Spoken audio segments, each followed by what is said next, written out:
Prions. Seigneur, maintenant nous croyons au Fils de Dieu, et grâce à cela, nous acceptons la vie éternelle grâce à lui. Maintenant, nous nous sommes de nouveau rassemblés cet après-midi ou ce soir pour une autre réunion, en comptant sur toi pour le message et pour ce que tu auras à nous dire ce soir. Nous croyons en toi, Seigneur, et nous nous attendons à toi. Tu as dit, ceux qui s'attendent à l'Éternel renouvelleront leur force. Ils s'élèveront avec des ailes, comme un aigle. Nous te prions, ô Dieu, de nous donner cette puissance qui nous élèvera ce soir, alors que nous nous attendons à toi. Nous te remercions pour ces gens, et pour le prix qu'ils ont à tes yeux, et pour le prix qu'ils ont à mes yeux. Je t'en remercie, Père. Ils sont tes joyaux. Et je te prie, ô Dieu, ce soir, de te manifester à eux selon leurs besoins. S'il y a des malades ici, qu'ils soient guéris.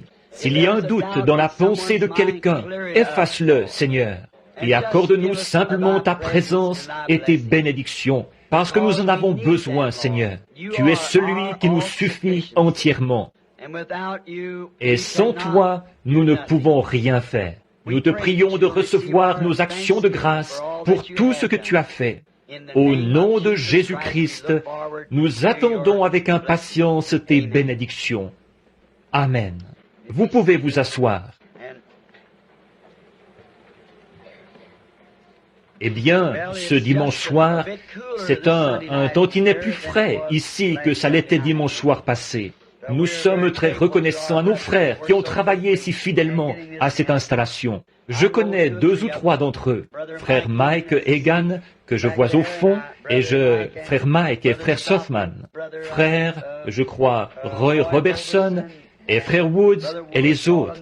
Ils sont venus travailler d'arrache-pied à essayer d'installer ça pour que nous puissions avoir ce message maintenant ou aujourd'hui. Alors, nous sommes reconnaissants. Maintenant, dimanche matin prochain, si le Seigneur le veut, je voudrais faire un service de guérison, de prière pour les malades. Nous le consacrerons à un service de guérison, si le Seigneur le veut. J'ai remarqué ce matin qu'il y avait un paquet de mouchoirs ici, et j'ai prié sur eux.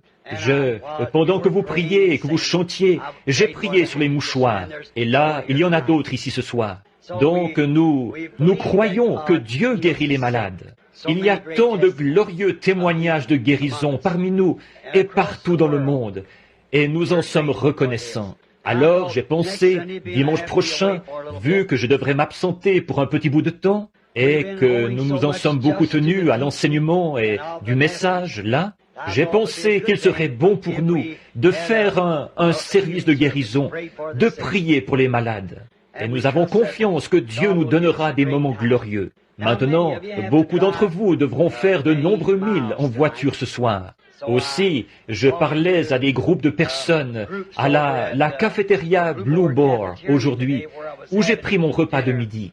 Bien des braves gens. J'ai eu l'occasion de leur serrer la main et de converser avec eux. Des gens dont je n'avais encore jamais fait la connaissance, qui viennent à l'église ici. Je suis reconnaissant pour des amis comme ceux-là, et je veux remercier chacun de vous sans exception. Certains ont cueilli des mûres et nous en ont apporté. Et quelqu'un nous a apporté un seau de sirop ou de mélasse. Je crois que c'est ça, et différentes choses. Vous ne savez pas combien cela me touche.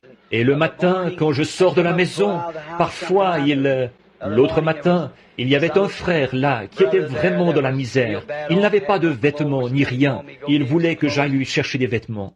En sortant, j'ai presque trébuché sur un seau de mûres qui se trouvait là. J'ai dit, « Avez-vous apporté ces mûres ?» Il a dit, « Non, je n'ai rien eu à voir là-dedans. J'étais ici avant l'aube et elles y étaient déjà. Et c'était mon bon frère Ruddle qui me les avait apportées. Et donc, ces choses-là, vraiment, j'apprécie. » Billy Paul vient de me mentionner il y a quelques instants qu'ils avaient ramassé une offrande dans l'auditoire ce soir. Je vous en remercie. Je ne voulais pas que vous fassiez ça. J'apprécie vraiment vos efforts et tout, mais ce n'était pas nécessaire. Mais que le Seigneur vous bénisse. Vous savez, la Bible dit, toutes les fois que vous avez fait ces choses au plus petit de ceux-ci, c'est à moi que vous les avez faites. Dernièrement, je vous ai parlé assez clairement du message.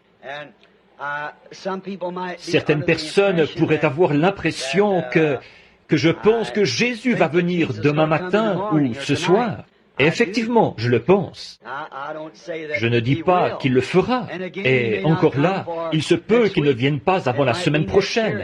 Il se peut que ce soit l'an prochain. Il se peut que ce soit dans 10 ans. Je ne sais pas quand il va venir. Mais il y a une chose que je veux que vous gardiez toujours en tête. Tenez-vous prêts à chaque minute, à chaque heure. Voyez ? En effet, s'il ne vient pas aujourd'hui, il pourrait bien être là demain. Alors, gardez toujours cela en tête. Il va venir. Je ne sais pas à quel moment sera ma dernière heure sur cette terre. Aucun de nous ne le sait. Et aucun de nous ne sait quand il va venir. Il ne le sait même pas lui-même, d'après ses propres paroles. Il a dit que le Père seul sait quand il viendra. Le Fils lui-même ne sait pas quand il viendra. Ce sera quand Dieu nous l'enverra de nouveau. Mais nous attendons sa venue. Et s'il ne vient pas dans ma génération, il se pourrait qu'il vienne dans la suivante. S'il ne vient pas dans celle-là, il viendra dans la suivante. Mais moi, à ce que je vois, il ne reste pratiquement plus de temps. Vraiment, à mon avis, ça pourrait arriver d'une minute à l'autre. Or, ça ne veut pas dire, ça ne veut pas dire que vous allez voir les cieux se transformer et tout. Ce n'est pas de cette venue-là que je parle. Je parle de l'enlèvement. Voyez-vous, il effectue 3 venues. Il est venu sous 3 noms de fils. Il est venu dans une trinité, Père, Fils, Saint-Esprit. Voyez-vous, tout ça, c'est le même Christ, le même Dieu, tout le temps. Maintenant, nous savons qu'il est venu produire 3 œuvres de la grâce, la justification, la sanctification, le baptême du Saint-Esprit. Tout en Dieu s'accomplit par 3. Et donc, il est venu premièrement pour racheter son épouse. Il vient deuxièmement pour un enlèvement, pour enlever son épouse. Il vient troisièmement avec son épouse, le roi et la reine. Après, et c'est ce moment-là que bien des gens attendent, cette venue-là. Mais cette fois-ci, quand il viendra, presque personne, sauf ceux qui sont prêts, sauront quand il viendra. Des gens ne seront plus là, c'est tout. On ne saura pas ce qui leur est arrivé. Ils seront simplement enlevés en un instant. Et ils auront disparu, c'est tout, changés en un instant, en un clin d'œil. Alors, tenez-vous simplement prêts à cela. Ce serait affreux, un matin, qu'un être cher ne soit plus là, que personne ne puisse les trouver. Ce serait dommage, n'est-ce pas, de savoir que c'est déjà passé et que vous l'avez manqué. Alors, restez constamment dans la présence de Dieu. Maintenant, la semaine prochaine, si le Seigneur le veut, lundi prochain, lundi de la semaine prochaine, si le Seigneur le veut, je vais ramener la famille en Arizona, où ils vont à l'école. Ensuite, je vais revenir. Or, je ne vais pas là-bas, je ne fais pas de réunion là-bas. Je ne suis presque jamais en Arizona. Je suis parti ailleurs. Je ramène ma femme là-bas lundi prochain, je reviens ensuite. Je vais partir d'ici pour aller en Colombie-Britannique. Je reviendrai au Colorado. Je serai de nouveau en Arizona vers Noël. Juste quelques instants, assez pour peut-être 2 ou 3 jours, pour rassembler la famille, revenir passer les vacances de Noël ici, si le Seigneur le veut, faire une série de réunions ici pendant la semaine du Nouvel An.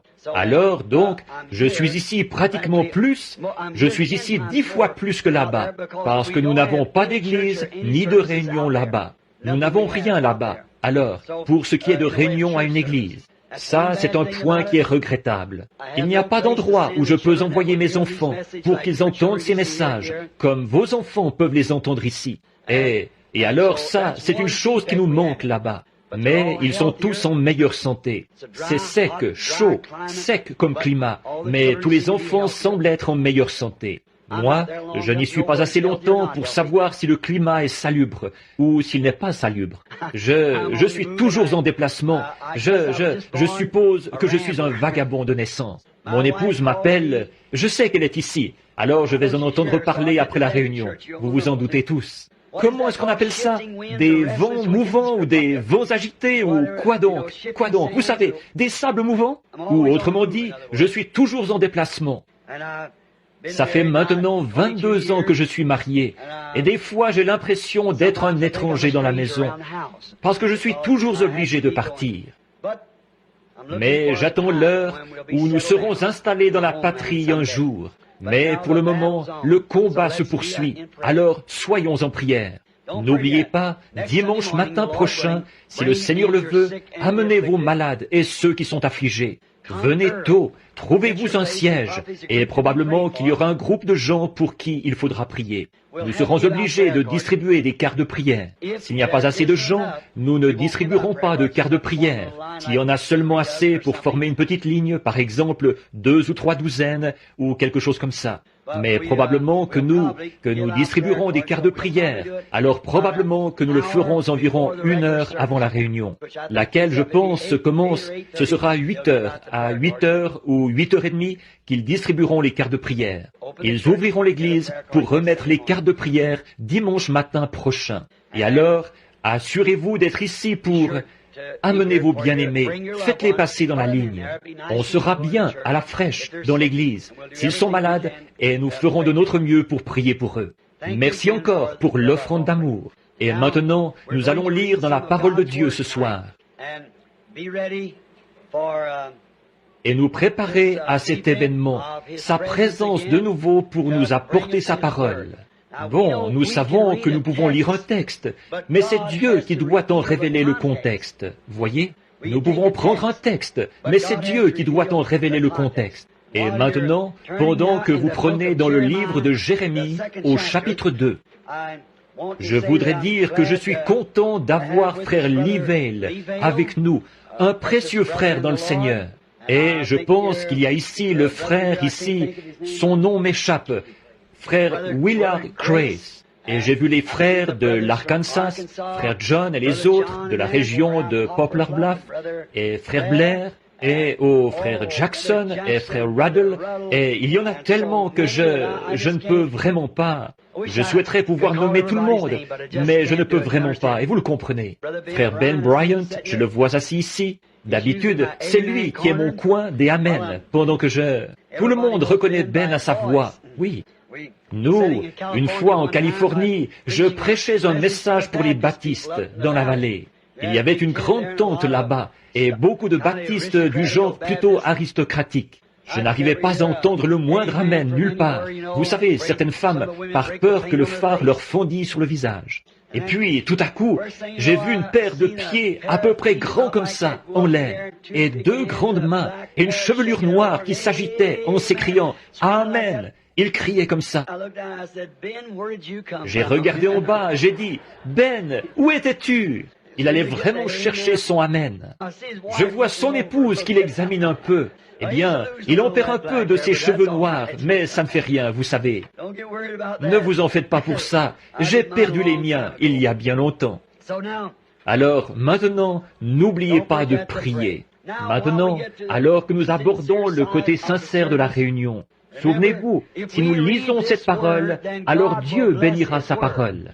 Elle ne retournera pas à lui sans effet, mais elle exécutera ses desseins. Et je sais qu'en lisant la parole, je serai toujours dans le vrai. Quand je lirai la parole, Dieu honorera sa parole.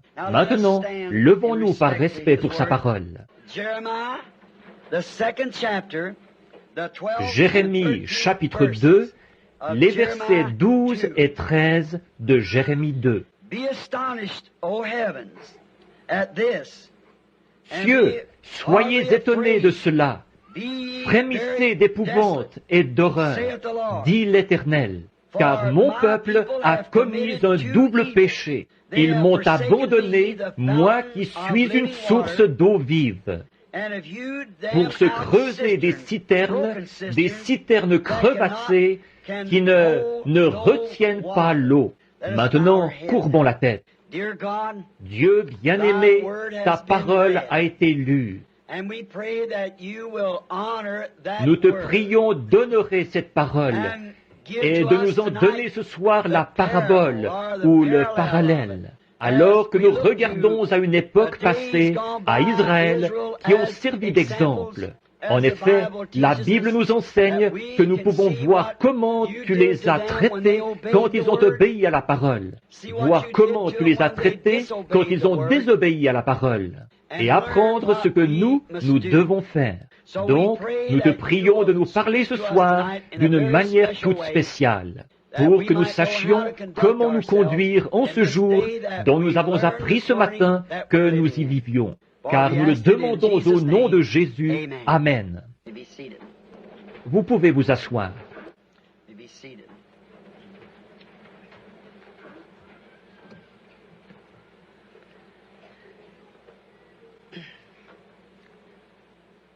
Je voudrais parler ce soir du sujet, pendant juste un court moment, des citernes crevassées.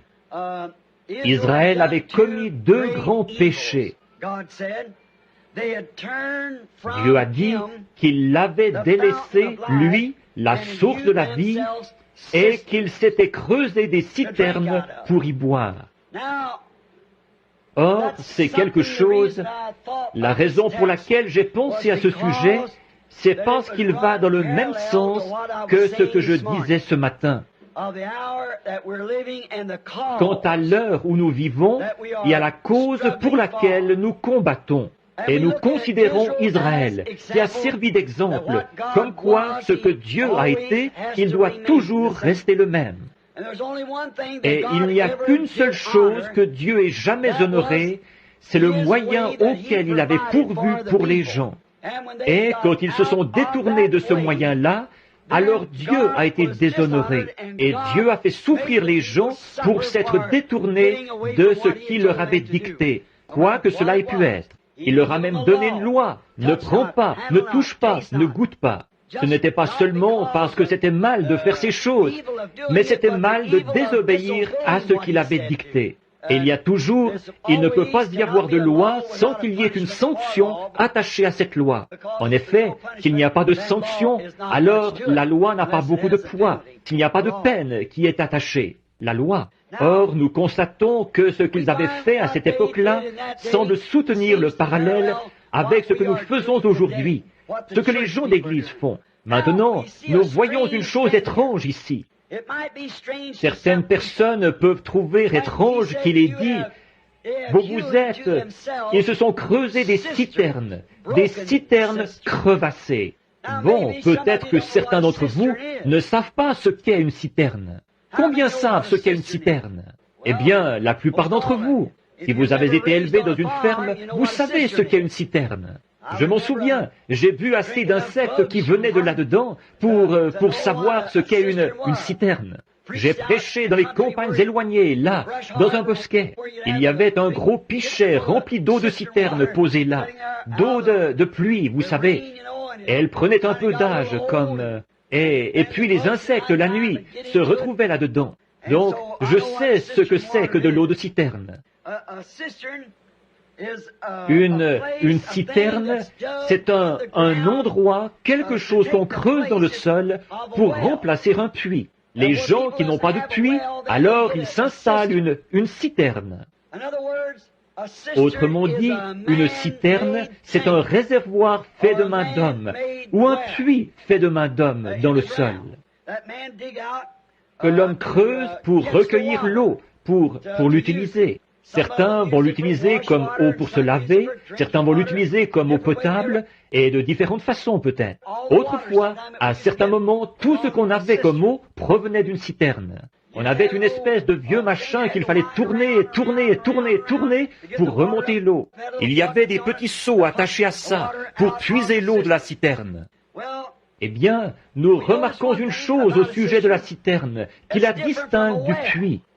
Bon, la citerne, à un moment donné, elle sera à sec. La citerne ne peut pas se remplir toute seule. Elle n'est pas fiable. On ne peut pas se fier à une citerne. Elle doit dépendre et compter sur les pluies qui tombent pendant l'été ou pendant l'hiver, selon le cas D'habitude, c'est pendant l'hiver, quand il y a de la neige et de la pluie. C'est ce qui amène de l'eau dans la citerne. Et si elle ne recueille pas cette eau-là, alors vous n'avez pas d'eau. Ça sèche. Elle ne peut pas se remplir toute seule. La vieille citerne ne peut pas se remplir toute seule. Elle se remplit grâce aux pluies qui tombent. Et je voudrais vous faire remarquer une autre chose au sujet de la citerne. D'habitude, on trouve, du moins c'était comme ça chez nous, la citerne, d'habitude l'étable est à peu près 2 fois plus grande que la maison. Alors d'habitude l'eau, ils l'amènent dans la citerne en la faisant descendre de l'étable. Je m'en souviens bien de la vieille citerne là-bas, quand les tuyaux d'écoulement faisaient descendre tout ça là-dedans, que ça descendait de l'étable. C'est de ce qui coule de l'étable qu'elle se remplit. Et donc l'eau est amenée du toit de l'étable, avec tous les animaux qui piétinent partout dans la cour de l'étable, et toute la saleté de la basse-cour qui se dépose sur le toit de l'étable, par temps sec. Ensuite, l'eau vient emporter tout ça, le faire descendre du toit dans une gouttière qui est faite de main d'homme, et de là dans un tuyau de descente fait de main d'homme, et de là dans une citerne faite de main d'homme. Si vous n'avez pas un beau gâchis, je ne sais pas ce que vous avez quand vous avez une citerne. Oui, monsieur. Tout ça, c'est fait de main d'homme, et c'est sale au possible.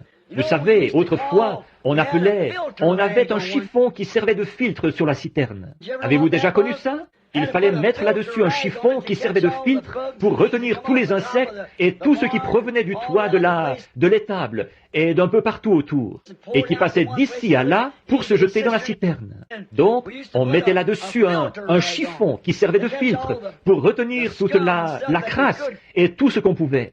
Évidemment, ça ne retenait pas la vraie saleté, ça ne retenait que les gros missiles qui atterrissaient là-dedans en tombant. L'insecte pouvait tomber dedans, mais le jus de l'insecte, lui, il continuait à descendre avec l'eau. Alors vous aviez vraiment tout un gâchis quand vous aviez une vieille citerne sale.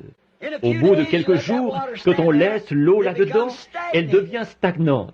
Quand on laisse l'eau dans la citerne, elle devient stagnante. Et ça se remplit de grenouilles, de lézards et de serpents. Nous, on appelait ça des têtards. Des tout petits, je ne sais pas si, ce ne sont pas des parasites, je ne sais pas comment vous appelleriez ça, mais c'est quelque chose qui se retrouve dans l'eau qu'on appelait des têtards. Vous savez ce que c'est? Combien savent de quoi je parle? Oh, mais bien sûr, vous, les compagnards, vous le savez tous. La stagnation s'installe partout là-dedans, et alors, ces amateurs de stagnation viennent avec. En fait, c'est à cause de la stagnation qu'ils se retrouvent là. C'est à cause de la stagnation, c'est ce qui attire l'animal qui aime les choses stagnantes. Cela ressemble vraiment beaucoup à nos églises d'aujourd'hui. Je pense que nous avons abandonné un des grands péchés que l'Église a commis aujourd'hui, exactement comme Israël à l'époque. Ils l'ont abandonné, lui, la source d'eau vive, et ils se sont creusés des citernes faites de main d'homme. Et celles-ci sont devenues une habitation de tous ceux qui aiment cette sorte d'eau-là.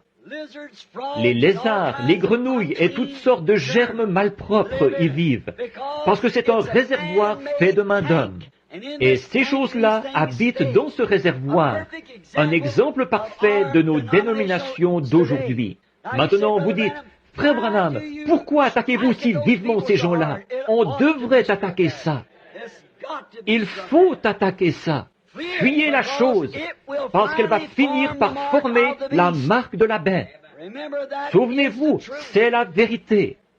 Ce sera la marque de la bête. La dénomination conduira tout droit à cela. C'est en voie d'en arriver là maintenant, à une contrainte par un pouvoir.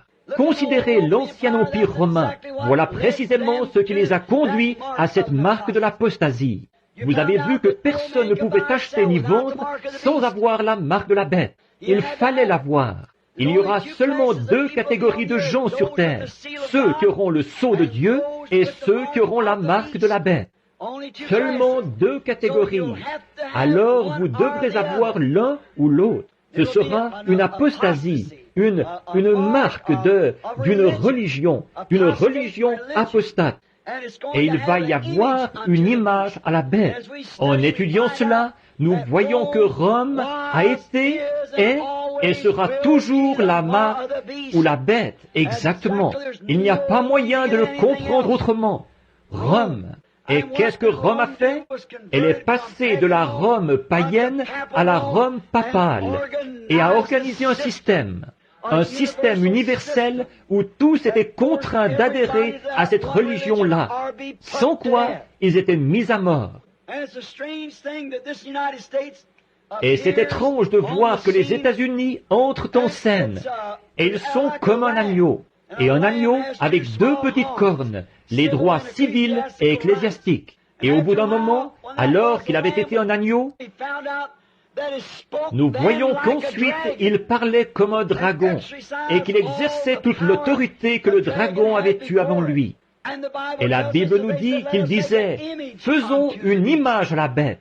Une image, c'est quelque chose qui est semblable à quelque chose d'autre. Et nous pouvons le voir en ce moment, que l'Église, dans son état d'apostasie, est en train de former le Conseil mondial des Églises, qui est l'image de l'autorité de Rome. Elle va exercer sur les gens la même contrainte que la Rome païenne ou que la Rome papale avait exercée. Donc, il n'y a pas d'autre moyen, rien d'autre, mais c'est la vérité. Et c'est pour ça que je m'y attaque, dans mon âge, dans mon temps. C'est parce qu'il faut l'attaquer. L'appel a été lancé de sortir du milieu d'elle, mon peuple, afin que vous ne participiez point à ses péchés. Donc, je compare cela à ces citernes sales, souillées. Il est la source de la vie. Il est l'eau vive. Et les hommes l'abandonnent pour se creuser des citernes qui ne peuvent recueillir que la saleté. C'est la seule chose qu'elles peuvent recueillir. Et c'est ce que fait le système dénominationnel. Il recueille tout ce qui se présente et qui veut adhérer. Ils sont prêts à l'accepter pourvu qu'il ait de l'argent ou qu'ils s'habillent d'une certaine manière. Peu importe qui ils sont, d'où ils viennent, ils les acceptent quand même. Maintenant, nous voyons aussi que cette marque de la bête qui a été formée ici, l'Amérique, son nombre, c'est 13. Elle est née avec 13 colonies. Elle avait un drapeau avec 13 étoiles, 13 bandes. Et elle apparaît même au chapitre 13 de l'Apocalypse. Et en Amérique, nos pièces de monnaie ont toujours porté l'effigie d'une femme. Même la tête d'Indien sur nos pièces d'un cent, c'est le profil d'une femme. Nous le savons, nous connaissons l'histoire là-dessus. Tout, la cloche de la liberté et tout le reste, la liberté, statue de la liberté, tout, c'est une femme. Une femme, le nombre 13. Voyez? Or, c'est beau de voir ces choses-là. Et maintenant, j'ai prédit par une révélation de Dieu ou une vision en 1933 que ces choses allaient se produire avant le temps de la fin. Et l'une d'elles, là, c'était que Mussolini, qui à l'époque était en train d'instaurer sa dictature, il allait instaurer sa dictature. Et il allait aussi envahir l'Éthiopie, il irait là-bas et il s'emparerait de l'Éthiopie. Et l'Esprit, il a dit, il tombera sous sa coupe. Je me demande s'il reste encore des vétérans dans le tabernacle qui se souviennent que j'avais dit ça à la salle Redmond là, que t'on prêchait il y a bien des années. Y aurait-il une personne dans le bâtiment ce soir qui resterait de ceux qui y étaient à la vieille salle Redmond que j'avais prêché ça? Quand il y a eu le NR, il y a longtemps, à l'époque où Roosevelt en était à son premier mandat. Il n'y a pas une seule personne ici, je suppose. Y aurait-il quelqu'un? Oui, une personne. Il y en a une. Oui, Madame Wilson, je me souviens d'elle. Mon épouse, assise au fond. Il en reste 2 de la vieille génération de ceux qui étaient là à l'époque. Quand il disait que le NRA, là, c'était la marque de la bête, j'ai dit, rien à voir, pas du tout. La marque de la bête ne vient pas d'ici, elle vient de Rome. Ça ne peut pas être la marque de la bête. Et maintenant, souvenez-vous que ces choses ont été dites. J'ai dit qu'Adolf Hitler aurait une fin mystérieuse, qu'il déclarerait la guerre aux États-Unis, qu'ils allaient construire un grand machin en béton, qu'ils allaient même vivre là-dedans, et que c'est là que les Américains se feraient battre à plate couture, là. Il s'agissait de la ligne Siegfried, 11 ans avant qu'ils en entreprennent la construction. Et ensuite j'ai dit, mais il arrivera à sa fin, et les États-Unis gagneront la guerre. Ensuite j'ai dit, il y a 3 ismes. Le nazisme, le fascisme et le communisme. Et j'ai dit, ils finiront tous dans le communisme. La Russie va tout absorber dans le communisme. Et j'ai dit, ensuite la science va tellement se développer, l'homme va devenir tellement habile, il va inventer tant de choses qu'il va finir par faire une automobile qui ressemblera à un œuf, avec une espèce de toit en verre, et qui sera commandée par une puissance autre que le volant. Et ils l'ont, cette voiture. Et j'ai dit, ensuite, les mœurs des femmes de chez nous vont se relâcher. Elles vont commettre des choses tellement dégradantes qu'elles seront en disgrâce auprès de toutes les nations. Elles porteront des vêtements d'hommes. Elles se dévêtiront toujours plus jusqu'à ce qu'en fait, elles en viennent à n'avoir que leurs sous-vêtements, comme sur elles, c'est tout. Elles finiront par porter seulement une feuille de figuier. Et si vous remarquez dans le magazine Life du mois passé, il y avait cette femme qui portait des feuilles de figuier. Et ça, c'est la nouvelle tenue de soirée, ou robe du soir, ce qu'on porte le soir. C'est transparent, on peut voir au travers. Il n'y a que les feuilles de figuier qui cachent une certaine partie de son corps.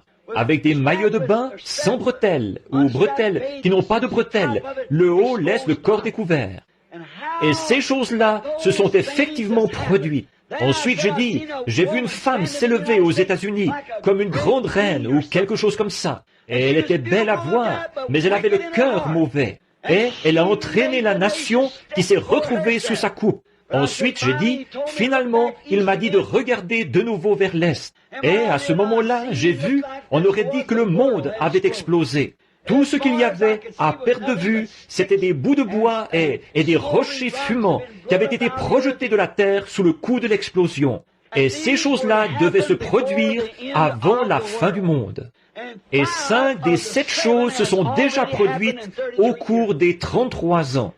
Nous y revoilà, c'est le temps de la fin. Et déjà, à cette époque, je parlais contre le système dénominationnel. Et je le crois toujours ce soir, que c'est un bourbier, que c'est là-dedans que la saleté s'amasse.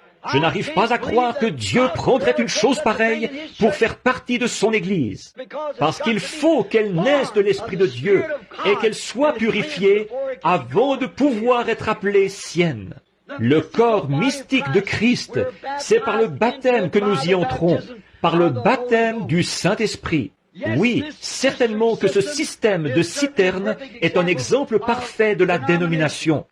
Un homme qui est sage devrait ouvrir l'œil et ne jamais entrer là-dedans, car Dieu a prouvé tout au long des âges qu'il est contre cette chose, et il n'a jamais œuvré avec. Tout groupe, chaque fois qu'un homme arrivait avec un message, par exemple Luther, Wesley, etc., Smith, Calvin et les autres, dès qu'ils établissaient l'organisation, Dieu mettait la chose au rencard, et il ne l'a plus jamais visitée par un réveil. Fouillez dans l'histoire. Dieu ne s'est jamais servi à aucun moment d'une dénomination pour susciter en elle un réveil, nulle part. Donc, tout au long de l'histoire, et aussi par la Bible, il est prouvé que c'est une chose impure aux yeux de Dieu. Alors, je ne veux rien avoir à faire avec ça, et c'est pour ça que je suis contre. Je cherche à faire sortir les gens de là. Nous sommes invités. Ce qui s'est passé dans le cas d'Israël, c'est pareil maintenant, à regarder à Israël pour trouver des exemples. Tant qu'ils restaient avec cette source, tout allait bien pour eux. Mais quand ils se sont mis à se creuser des citernes, des systèmes faits de main d'homme, alors Dieu les a plantés là. Il nous fera la même chose. Ils l'ont abandonné, lui, la source d'eau vive. C'était ça que Dieu leur reprochait. De se faire quelque chose dont ils puissent dire, vous voyez ce que nous avons fait. Maintenant, au moment du voyage de Moïse, alors que Dieu, par sa grâce, il leur avait donné un prophète, il leur avait donné une colonne de feu qui les précédait, il l'avait confirmé par des signes et des prodiges. La grâce leur avait fourni toutes ces choses. Israël, il voulait quand même, c'est la loi qu'ils voyaient. Ils ont refusé la grâce pour prendre la loi.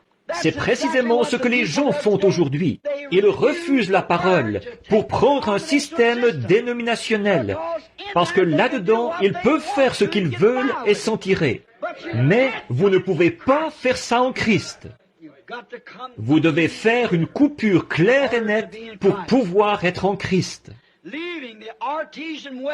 Abandonner le puits artésien pour une citerne, un système fait de main d'homme.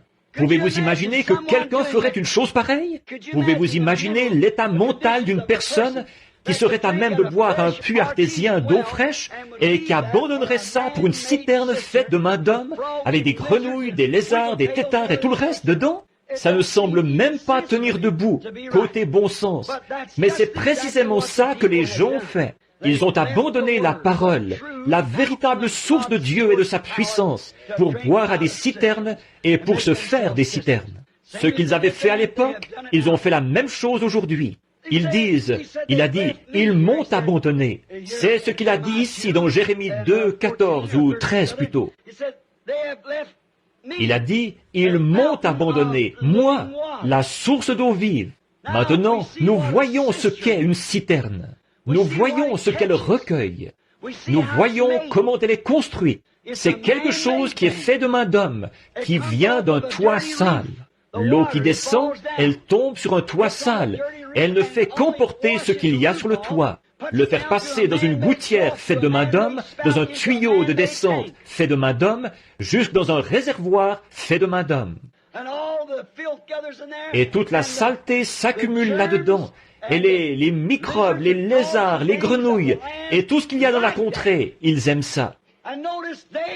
Et remarquez, ce sont les animaux impurs, des têtards de la stagnation. Un têtard ne peut pas vivre dans l'eau claire. S'il le faisait, ça le tuerait. Il faut qu'il soit dans la stagnation. C'est comme ça avec beaucoup de ces parasites d'aujourd'hui. Vous ne pouvez pas vivre dans l'eau fraîche du Saint-Esprit. C'est pour cette raison qu'ils s'opposent si fermement à la parole et qu'ils disent « Elle se contredit ». Tout ça, ça ne vaut rien. C'est parce qu'il leur faut une espèce de bassin d'eau stagnante pour y frétiller. Exact. Et c'est pareil avec les grenouilles, et avec les lézards, et avec les têtards, et ce qu'il y a dans le genre. Pour vivre, il faut qu'ils se retrouvent dans un marais ou un bassin d'eau stagnante, car leur nature, c'est d'y vivre. Et on ne peut pas changer l'animal tant qu'on n'a pas changé sa nature. De même, vous ne pouvez pas amener un homme à voir la parole de Dieu tant que sa nature n'a pas été changée. Et quand sa nature est changée, qu'il passe de ce qu'il est à un fils de Dieu et que le Saint-Esprit entre en lui, le Saint-Esprit a écrit la parole de Dieu. Aujourd'hui, je parlais à mon bon ami, le docteur Lee Vail, qui est présent en ce moment. C'est tout un théologien. Alors d'habitude, nous avons de très bonnes discussions sur l'Écriture, très intelligents. Une fois, il me demandait mon avis sur le signe initial du Saint-Esprit. Est-ce que c'était le parler en langue? Ça, c'était il y a bien des années. Non, je ne peux pas voir ça. Il a dit, moi non plus. Il a dit, pourtant, c'est ce qui m'a été enseigné. Il a dit, d'après vous, qu'est-ce qui en serait une preuve? J'ai dit, la preuve la plus parfaite, à mon avis, c'est l'amour. Nous nous sommes mis à parler de ça. Et alors, j'ai trouvé que ça semblait être assez juste. Donc, je m'en suis tenu à ça. Si un homme a l'amour. Mais un jour, le Seigneur, par une vision, m'a corrigé. Et il a dit que la preuve qu'on a l'esprit, c'est ceux qui peuvent recevoir la parole. Ni l'amour, ni le parler en langue, mais c'est de recevoir la parole. Et alors, le docteur Vail me disait que c'est scripturaire. Il disait, parce que dans Jean 14, Jésus a dit, quand lui, le Saint-Esprit, sera venu sur vous, il vous révélera les choses que je vous ai enseignées et il vous annoncera les choses à venir. Alors voilà la vraie preuve du Saint-Esprit. Il ne m'a encore jamais rien dit qui soit faux. Alors, c'est la preuve du Saint-Esprit. C'est celui qui peut croire la parole. Si vous pouvez la recevoir. En effet, Jésus n'a jamais dit, quand le Saint-Esprit sera venu, vous parlerez en langue. Il n'a jamais dit que, quand le Saint-Esprit serait venu, vous feriez aucune de ces choses-là. Mais il a dit, il prendra ces choses qui sont à moi, et il vous les annoncera. Et il vous annoncera les choses à venir. Alors, voilà la vraie preuve du Saint-Esprit, selon Jésus lui-même. Toutes ces sensations et tout ce que les gens ont et dont ils se nourrissent encore, vous pouvez voir pourquoi ils font ça. Voyez-vous, cela devient une dénomination ou un bassin d'eau stagnante. Et aucune dénomination ne sera jamais construite sur la parfaite parole de Dieu. C'est impossible, parce qu'on ne peut pas faire de Dieu une nomination ou une dénomination. Non, monsieur. En voici la raison. Prenez un groupe d'hommes qui peuvent croire la parole, qu'ils commencent une organisation.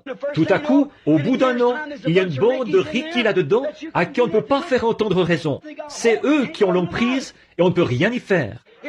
Ce n'est pas le système de Dieu. Non. Alors nous savons que cette chose-là, c'est hors de question. Ça devient une citerne. Ça devient un endroit où chacun fait des compromis sur ceci, cela ou autre chose, pour pouvoir intégrer des membres ou pour que les gens puissent y entrer. Nous voyons que ce système a commencé à un certain moment, du temps des Israélites, quand ils creusaient ces citernes. Il y avait un homme et un groupe de pharisiens qui avaient creusé des citernes. Ils avaient un homme du nom d'Hérode, qui était le proclamateur, qui gouvernait l'État. Et il est venu écouter parler un homme qui ne perdait pas son temps avec leur dénomination. C'était un prophète. Et aucun prophète n'a jamais rien eu à voir dans une dénomination. Au contraire, il haïssait cela. Ce prophète s'est mis à dire, « Ne vous mettez pas à dire en vous-même, nous avons Abraham pour père, car je vous déclare que de ces pierres, Dieu peut susciter des enfants Abraham. » Ils avaient envoyé un dignitaire pour qu'il vienne l'écouter. Et ce dignitaire avait ôté sa femme à son frère et il l'avait épousée. Et qu'est-ce que cet homme est venu lui dire en face? On pensait qu'il allait faire des compromis et qu'il dirait, « Allons, monsieur, prenez donc un bon siège ici. Et vous devriez, je suis si content que vous soyez venu m'écouter aujourd'hui. » Jean est allé le voir et il lui a dit en face, il ne t'est pas permis de la voir. La toute première chose qu'il a dite, il l'a réprimandé à cause de son péché. Voyez-vous, les dénominations produisent des bassins d'eau stagnante où les hommes peuvent vivre avec des femmes. Et ces femmes peuvent faire n'importe quoi, se couper les cheveux, porter des shorts et tout le reste, et se dire chrétiennes. Mais une véritable source, alléluia, de la puissance de Dieu, ça ne pourra pas demeurer là, parce qu'elle va pousser tout cela dehors. Je suis la source d'eau vive. Ils m'ont abandonné pour se creuser des citernes. Or, une source d'eau vive, nous voyons, une source d'eau vive, qu'est-ce que c'est? Maintenant que nous avons vu ce qu'est la citerne, une source d'eau vive, qu'est-ce que c'est? C'est un puits artésien. Un puits artésien, qu'est-ce que c'est, frère Branham? C'est un puits dont la source est toujours souterraine et qui fait jaillir son eau. Il coule tout le temps. Il se suffit à lui-même. C'est toujours frais et pur. Un puits artésien, une source d'eau vive.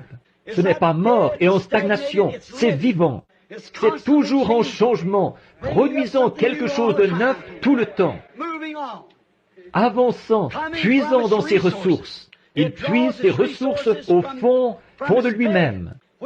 Et c'est, encore là, une source d'eau vive jaillissante. Il se nettoie tout seul. C'est de l'eau propre, pure, propre. Il se suffit à lui-même. On n'a pas besoin d'attendre que les pluies remplissent son réservoir. Il bouillonne tout le temps. Il donne son eau gratuitement. On n'a pas besoin de le pomper, de le remonter, de le tordre ou d'y adhérer. C'est une source d'eau vive, tout simplement. Vous savez, prenez ces vieilles citernes. Il faut tourner et tourner et tourner la manivelle et pomper et tout pour faire sortir un peu de cette eau stagnante de là. Mais une source d'eau vive, elle va donner gratuitement, sans pomper, sans y adhérer, ni rien d'autre. Oh, je suis content que cette source-là existe. Oui, monsieur. Il n'a pas besoin d'avoir une passoire dessus pour en retirer les parasites. En effet, il vient de tellement profond, en dessous, là, dans le roc, qu'il n'y a aucun parasite là. Il n'est pas obligé d'avoir le chiffon de l'instruction sur lui. C'est exact. Quelques systèmes mondains de sagesse dénominationnelle faits de main d'homme pour vous dire devant un psychiatre si vous êtes en état de prêcher ou pas. Il n'y a pas un seul de ces chiffons sales dessus. Il le pousserait de là dès que vous le mettriez dessus. Vous ne pouvez pas le faire. Ce puits-là, il bouillonne tout le temps. Si vous mettiez un de ces chiffons-là dessus, il le repousserait carrément, le rejetterait d'un côté ou de l'autre. Il n'a pas le temps de laisser un chiffon dénominationnel traîner sur lui. Il n'a pas besoin de filtre, de passoire, d'être pompé, d'être secoué, ni rien d'autre. Il est simplement là qui bouillonne. Il n'a pas à compter sur les pluies locales pour se remplir. Les pluies, ce sont les réveils. Où cette source, là, à cette source de la vie. Où sera le corps, là s'assembleront les aigles. Vous n'avez pas à pomper pour avoir un réveil, vous n'avez pas à pomper pour produire quoi que ce soit. Tout ce que vous avez à faire, c'est simplement de venir à la source. Elle est toujours remplie de bonne eau fraîche. Elle n'a pas de faim. Elle bouillonne constamment, tout le temps. Vous n'avez pas à aller à la citerne dire, eh bien, s'il pleut et qu'on accumule les eaux qui tombent sur les tables, on va avoir quelque chose à boire. Voyez? Oh là là, pas dans ce cas-ci. Ce puits artésien laisse jaillir de la bonne eau froide tout le temps. Vous pouvez compter dessus. Vous n'avez pas à dire, eh bien, je vais aller à la vieille citerne. Avant, on y buvait, mais ça fait longtemps qu'on n'a pas eu de pluie. Je te le dis, il se peut qu'elle soit à sec. C'est comme ça que sont certains de ces systèmes faits de main d'homme. Vous pouvez entrer là si vous avez quelque chose de grande envergure qui est en train, une grande cabale où on vend quelque chose ou un événement quelconque. Une grande fête et des choses qui se passent, de jouer au loto et de faire des fêtes au sous-sol et tout. Là, vous trouverez peut-être une salle comble.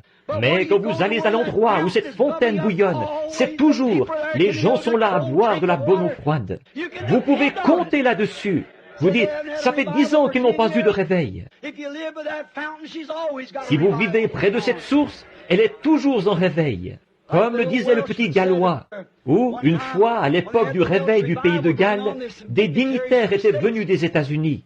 Quelques-uns de ces grands docteurs en théologie se sont rendus au pays de Galles pour voir où tout cela se passait et ce qu'il en était. Alors, ils avaient leur col tourné vers l'arrière et leur chapeau en tuyau de poil et ils marchaient dans la rue. Et voilà un petit agent de police qui arrive, il faisait tournoyer sa petite matraque en sifflant « À la croix où mourut mon sauveur, je suis venu briser de douleur. Là son sang purifia mon cœur, à son nom la gloire » en marchant dans la rue. Alors ils ont dit, ça semble être un homme religieux, allons lui demander. Ils ont dit, monsieur? Il a dit, oui monsieur. Il a dit, nous sommes venus des États-Unis, nous sommes d'une délégation. Nous sommes venus ici pour faire une enquête sur le prétendu réveil du pays de Galles. Nous sommes des docteurs en théologie et nous sommes ici pour voir ce qu'il en est. Il a dit, nous voudrions savoir où se trouve le réveil et où se font les réunions. Il a dit, monsieur, vous y êtes. C'est moi, le réveil du pays de Galles. Amen. Le réveil du pays de Galles est en moi. C'est ici que ça se passe. C'est comme ça quand vous vivez près de cette source d'eau vive. Elle est vivante tout le temps. Elle bouillonne et bouillonne et bouillonne et bouillonne. Elle n'a pas de fin. Ce n'est pas d'aller voir s'il y a de l'eau, si on a eu de la pluie ici dernièrement. Ce n'est pas ça. C'est cette source d'eau vive. Comme je le dis, elle donne son eau gratuitement. Vous n'avez pas à mettre des chiffons dessus pour voir. Les chiffons de l'instruction, avant de pouvoir les envoyer prêcher, voir s'il écrit ses mots comme il faut, s'il les prononce comme il faut, s'il emploie ses noms et ses pronoms et tout, et les adjectifs. Beaucoup d'entre eux ne savent même pas ce que c'est, mais ils vivent à la source quand même, voyez-vous, quand même. Elle n'a pas à compter sur les pluies locales pour se remplir, ou sur les réveils locaux pour ça. Elle n'a pas à faire ça, car sa puissance et sa pureté sont en elle. C'est là que se trouve la parole, sa propre puissance. Quand un homme peut la recevoir dans son cœur, elle a en elle sa pureté, elle a en elle sa puissance.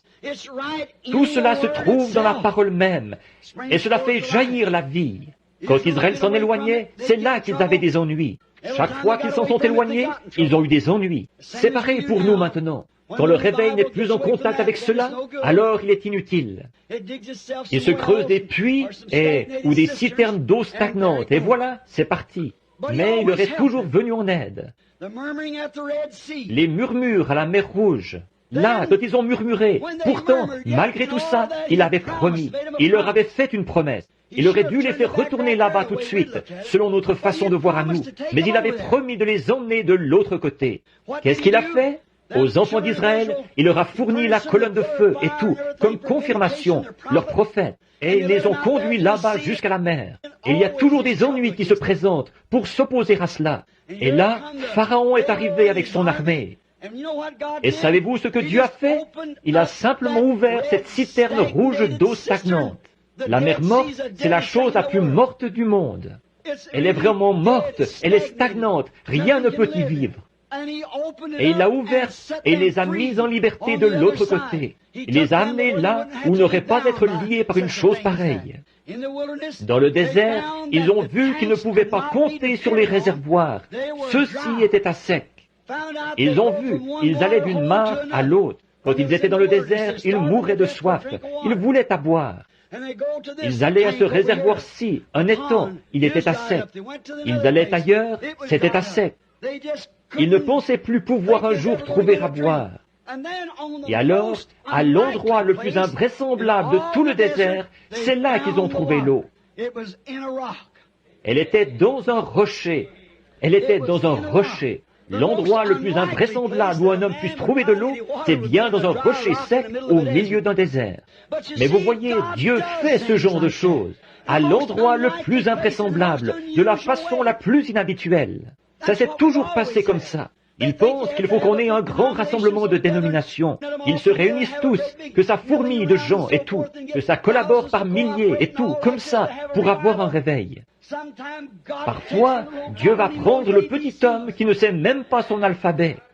Et au beau milieu d'un groupe de gens illettrés qui savent à peine distinguer leur droite de leur gauche, il peut susciter un réveil qui va secouer le monde. Il l'a fait à l'époque de Jean. Il l'a fait à l'époque des prophètes. Jamais aucun d'eux, pour autant que nous le sachions, n'a eu d'instruction. Mais Dieu pouvait s'emparer d'eux et accomplir quelque chose par eux. De ce rocher sont sorties les eaux. Il était le rocher. Et il a donné cet ordre. Le rocher devait être frappé. Et il a donné de l'eau pure, fraîche et propre, en abondance, à tous ceux qui ont accepté de boire. Il a sauvé tous ceux qui ont accepté d'y boire. Un parallèle parfait de Jean 3,16. Dieu a tant aimé le monde qu'il a donné son Fils unique, que quiconque croit à lui ne périsse point, mais qu'il ait la vie éternelle. Dieu a frappé ce rocher au calvaire. Notre jugement est tombé sur lui, afin que de lui vienne l'esprit de vie, qui allait vous donner, à vous et à moi, la vie éternelle. C'en est une parabole parfaite, là, dans le désert. Ils n'ont jamais eu à tirer, à creuser, à pomper, ni rien, seulement avoir part gratuitement aux moyens qu'il avait fournis. Alors, ils n'avaient pas à sortir ça d'un étang, ils n'avaient pas à remonter ça dans un seau, ils n'avaient pas à avoir un treuil pour aller chercher ça. Tout ce qu'ils avaient à faire, c'est d'y avoir part. Et c'est tout ce qu'il faut maintenant. Vous n'avez pas à adhérer à quoi que ce soit. Vous n'avez pas à aller vous agenouiller à l'autel et fabriquer quelque chose, pomper quelque chose. Vous n'avez pas à répéter le même mot maintes et maintes fois jusqu'à ce que vous ayez un langage confus. Tout ce que vous avez à faire, c'est d'y avoir part, gratuitement, à lui, le moyen fourni par Dieu. Pas besoin de pomper, de pousser, ni rien. Il suffit d'en prendre gratuitement. Vous n'avez pas besoin de faire quoi que ce soit, juste d'y prendre part.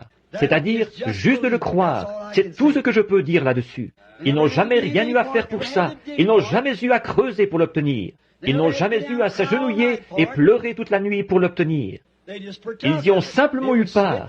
Il avait été frappé et il était prêt. C'est exact. Je suis en train de regarder un homme qui est assis au fond de la salle ici. Je me rappelle lui avoir dit ça dans une vieille étable un jour près d'une mangeoire. Et il a dit, « Mais je ne vaux rien. » J'ai dit, « Je le sais. » Et j'ai dit, « Moi non plus d'ailleurs. » Mais j'ai dit, toi, tu regardes à ce que tu es. Arrête de regarder à ce que tu es et regarde à ce qu'il est, lui. Il a dit, si je pouvais seulement me débarrasser de ces cigarettes, frère Branham, je deviendrais un chrétien. J'ai dit, ne t'en débarrasse pas. Tu essaies de devenir bon pour ensuite venir à lui. Il n'est pas du tout venu sauver des hommes bons. Il est venu sauver des hommes mauvais qui savaient qu'ils étaient mauvais. Il a dit, eh bien, j'ai dit, écoute, tu ne veux pas aller en enfer, n'est-ce pas? Il a dit, non. J'ai dit, eh bien, tu n'es pas obligé d'y aller. Il est mort pour que tu ne sois pas obligé d'y aller. Il a dit, qu'est-ce que je dois faire? J'ai dit, rien. C'est aussi simple que ça. Il a dit, mais si je pouvais un jour, te voilà reparti avec ta cigarette. Arrête de penser à la cigarette. Souviens-toi de ceci. Pense à lui, à ce qu'il a fait, à ce qu'il est. pas à ce que tu es. Tu ne vaux rien, tu n'as jamais rien valu et tu ne vaudras jamais rien. Mais ce que lui, il est, c'est lui qui compte. Et j'ai dit, alors la seule et unique chose que tu as à faire, s'il a pris ta place là-bas, tu n'as qu'à accepter spontanément ce qu'il a fait. Tout ce que tu as à faire, c'est de l'accepter, c'est tout. Mais il a dit, c'est simple ça, je vais le faire. J'ai dit, le ruisseau est ici. Voyez, je l'ai amené ici et je l'ai baptisé au nom de Jésus-Christ. Des gens de sa famille sont assis ici et je sais qu'ils avaient trouvé ça drôle que j'ai fait ça, mais je savais ce que je faisais. J'avais vu quelque chose d'authentique dans cet homme. Je pouvais voir que c'était là. Alors je l'ai amené et je l'ai baptisé au nom du Seigneur Jésus. Et à ce moment-là, pas longtemps après, je suis allé chez son fils. Nous avons eu une vision d'un arbre qui s'était cassé à un certain endroit, et l'homme était tombé. Il s'était presque cassé la colonne vertébrale. On l'a transporté à l'hôpital. Et cette nuit-là, le Seigneur m'a révélé que la cigarette s'était terminée. Alors, le lendemain, il voulait des cigarettes. J'ai dit, je vais lui en acheter une cartouche et je vais la lui apporter. Regardez bien, vous allez voir, les jours de la cigarette, pour lui, c'est terminé. Il n'en a plus jamais fumé une seule depuis, et n'en a plus jamais voulu une seule depuis. Dieu! Voyez-vous, la première chose que vous devez faire, c'est de venir à cette source. Vous devez venir à cette eau, vous rendre compte que vous ne pouvez rien faire. C'est ce qu'il a fait pour vous qui compte. Vous n'avez pas à creuser, vous n'avez pas à pomper, vous n'avez pas à abandonner ceci, vous n'avez pas à abandonner cela. La seule chose que vous avez à faire, c'est de vous rendre là et de boire. C'est tout. Si vous avez soif, buvez. Donc, il était le rocher. Dieu l'a frappé pour nous et il a donné de l'eau pure, propre, en abondance. Il le fait encore aujourd'hui pour tous ceux qui acceptent de croire. C'est sa grâce, bien sûr, pour son peuple, nous. Il y a là quelque chose de semblable aux gens d'aujourd'hui. Ils sont prêts à prendre ce qu'ils peuvent obtenir, mais ils ne veulent rendre aucun service en retour. Israël était prêt à boire au rocher, là, mais il ne voulait pas rendre à Dieu le service qui lui était dû. Et lui, il est toujours en train de nous rendre service. Vous savez, nous ne pouvons même pas respirer sans lui. Nous ne pouvons pas respirer si Dieu ne nous rend pas ce service. Voilà à quel point nous dépendons de lui. Et pourtant, nous sommes presque déchirés d'essayer de devoir faire quelque chose pour lui. Il nous demande de faire quelque chose, d'aller voir quelqu'un, de prier pour quelqu'un, d'aller aider quelqu'un. Nous sommes presque déchirés d'avoir à faire ça. Mais nous ne voulons rien faire pour le servir. Son reproche, c'était « Ils m'ont abandonné, moi, la parole. Ils ont accepté une citerne crevassée à ma place. Accepte, ils m'ont abandonné, moi, la source de la vie, la source de l'eau de la vie. Et ils désirent et ils préfèrent boire une citerne d'eau stagnante. Pouvez-vous imaginer ça? Pouvez-vous imaginer une personne là, alors qu'il y a ici un puits artésien qui laisse jaillir cette belle eau calcaire, directement du cœur des rochers, là-bas dans les couches de sable et tout, froide et bonne au possible, et qui préférerait boire à une citerne là-bas de l'eau qui descend du toit de l'étable, des hangars et de tous les bâtiments extérieurs un peu partout, et c'est recueilli là, dans cette citerne, l'eau qui détrempe tout s'écoule de la grange, des étables et des stalles, et tout ça s'écoule pour se retrouver dans cette citerne.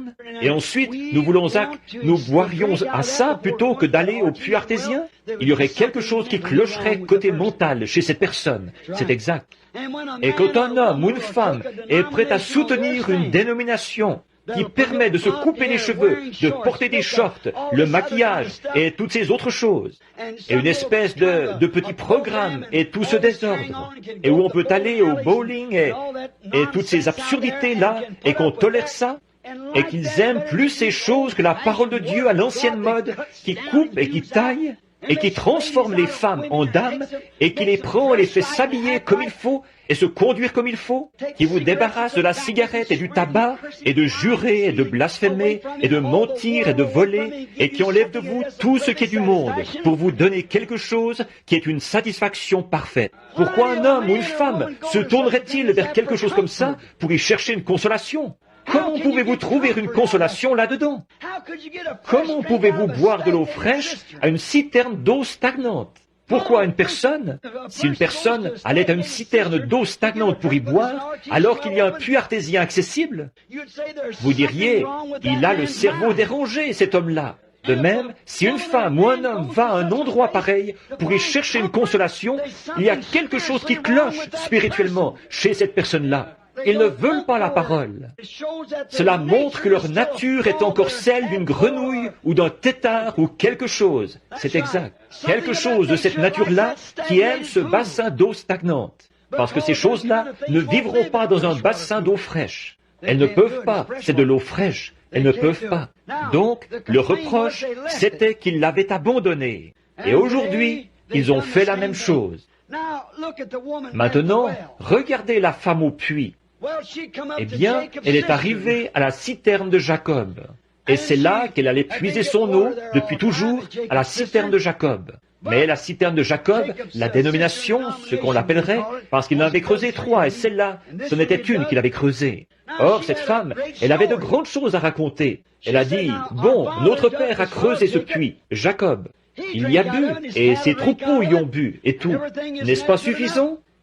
Il a dit, « Mais l'eau que tu y puises, tu as encore soif. Tu dois revenir ici en chercher. » Mais il a dit, « L'eau que je te donne, c'est une source, un geyser qui jaillit de l'intérieur. Et tu ne viens pas ici en chercher. Elle est là avec toi. »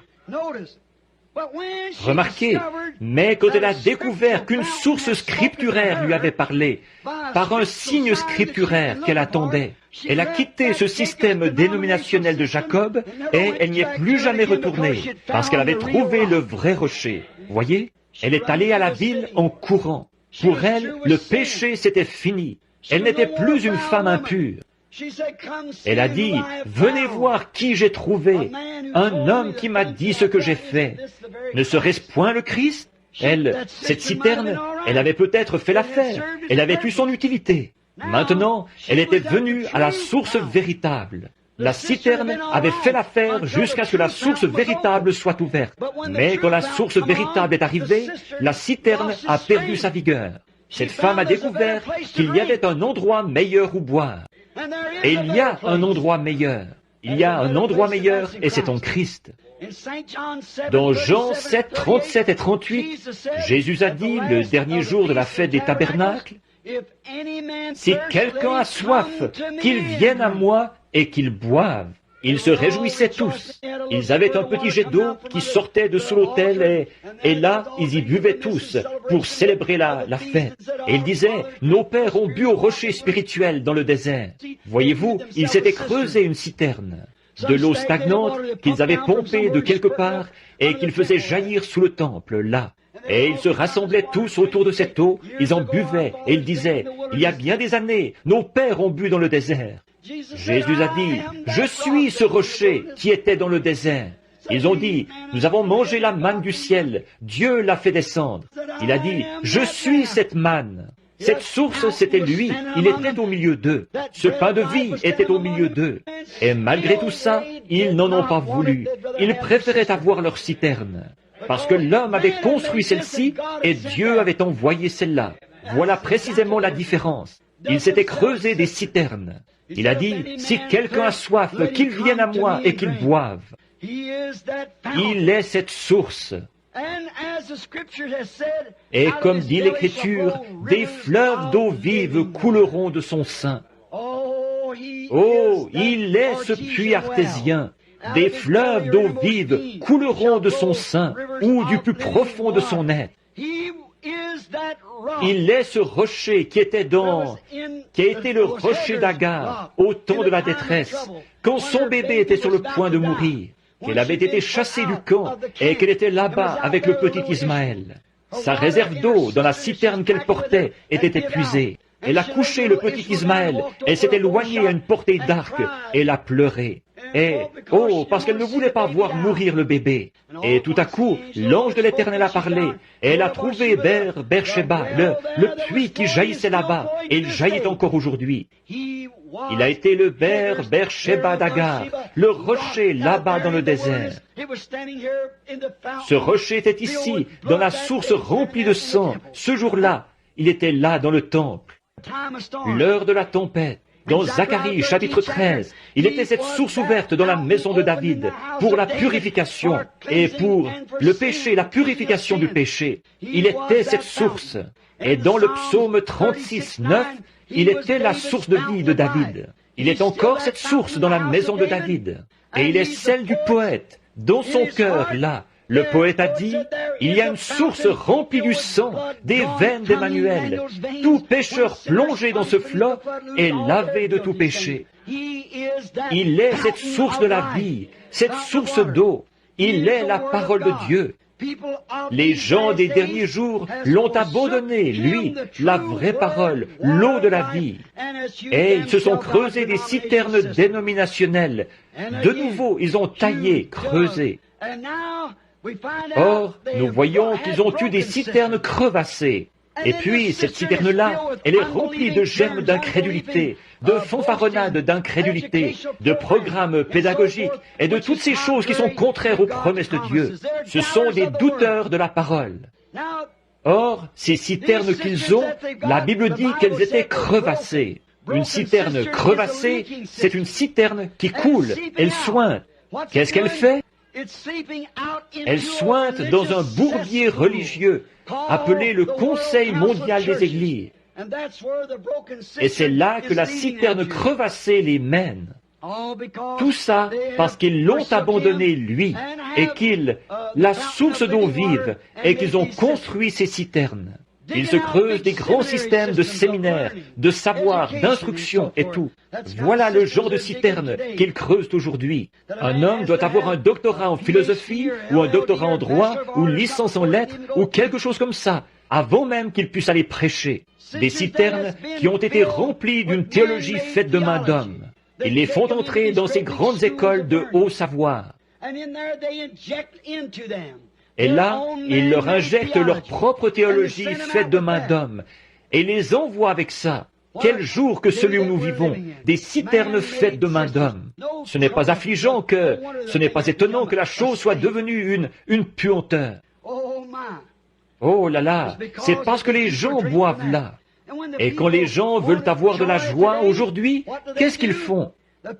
Les gens, au lieu d'accepter la joie de l'Éternel, ils se tournent vers le péché pour y trouver de la joie. Les gens qui vont à l'église et qui disent être des serviteurs de Christ, quand ils sont très agités, ils vont s'allumer une cigarette. Et quand elles veulent s'amuser, elles enfilent leurs vêtements indécents et elles vont tondre la pelouse à l'heure où les hommes passent par là pour qu'ils les sifflent. Elles font tout ce qu'elles peuvent pour être populaires. Elles veulent ressembler aux vedettes de cinéma.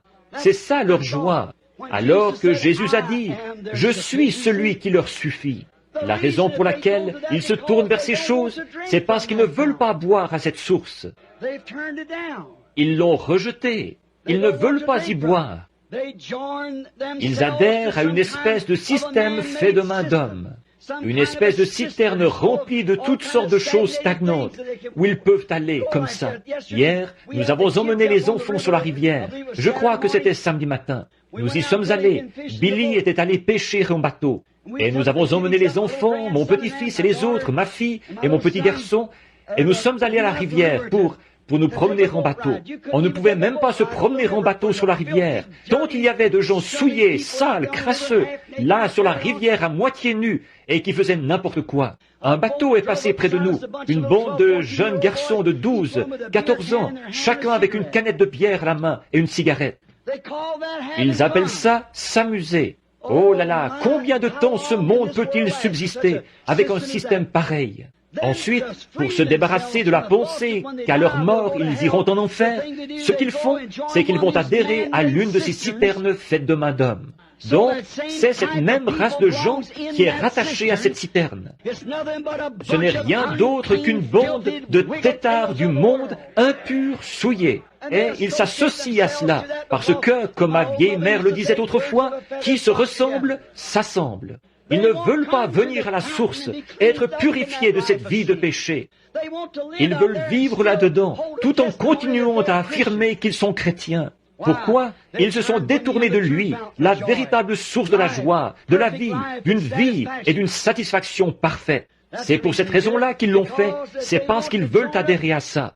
Il y a des gens qui sont comme ça là-dedans, qui croient à ce genre de choses. Il n'y a pas longtemps, frère Fred et moi, et frère Tom, tout un groupe, nous sommes allés à une église baptiste réputée de la ville de Tucson, pour voir si nous ne pourrions pas y trouver un petit quelque chose qui nous requinquerait peut-être un peu.